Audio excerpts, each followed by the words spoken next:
Which Russian officials do you expect to be meeting with, and what will the focus of your talks there be? Do you actually believe Vladimir Putin is ready to negotiate and make concessions? Well, here's what I know. I know President Trump spoke to Vladimir Putin last week, and in it, Vladimir Putin expressed his interest in peace, and the president expressed his desire to see an end to this conflict in a way that was enduring and that protected Ukrainian sovereignty, and that was an enduring peace, not that we're going to have another invasion in 3 or 4 years.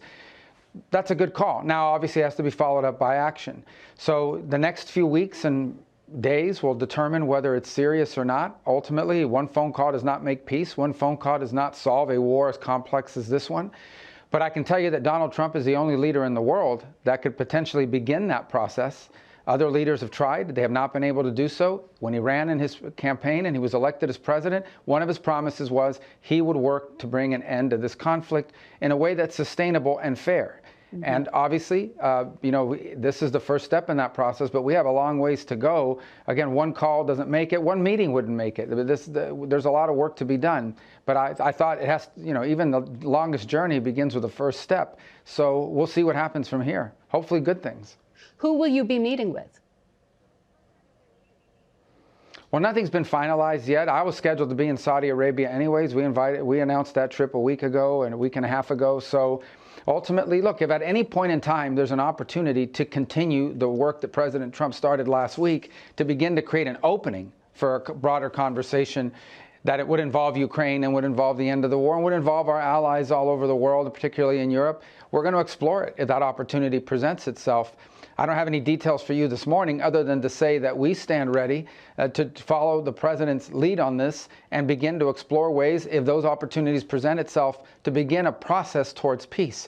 Now, a process towards peace is not a one-meeting thing. This war has been going on for a while. Right. It's difficult. It's complicated. It's been bloody. It's been costly. So it will not be easy to end a conflict like this. And there are other parties at stake that have opinions on this as well. The European Union has sanctions as well. The Ukrainians are obviously fighting this war. It's their country and they're on the front lines. So one meeting isn't going to solve it. But I want to reiterate, the president made clear he wants to end this war. And if opportunities present themselves to further that, we're going to take them if they present themselves. We'll see what happens over the next few days.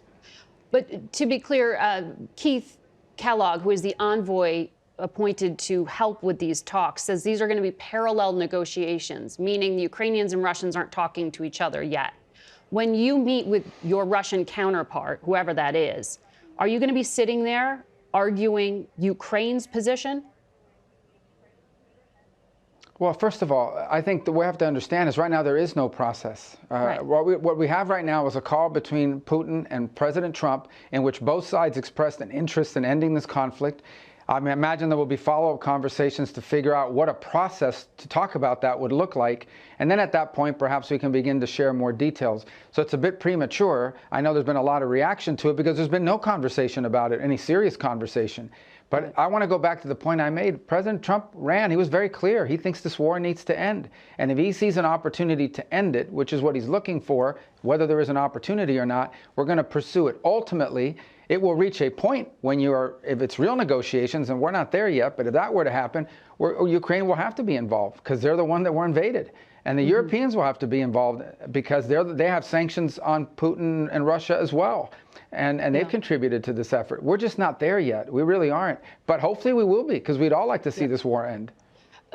No doubt. The last administration did have contact through the intelligence agencies with Russia, but they didn't believe there was any proof that Vladimir Putin was interested in talks.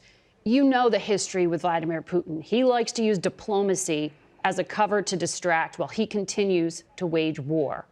Do you trust that this time is different? Yeah, I don't think in geopolitics anyone should trust anyone. I think these things have to be verified through actions.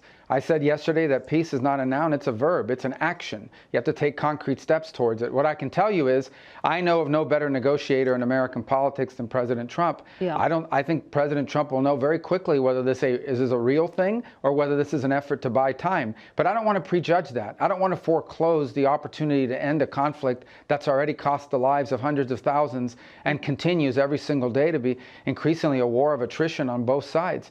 I think everyone should be celebrating the fact that we have an American president that is seeking to promote peace in the world, not start wars, but end them in a way that's enduring. That's something we should be happy about. Whether it's possible or not, we're certainly willing, but it's not entirely up to us, obviously. But we'll find out.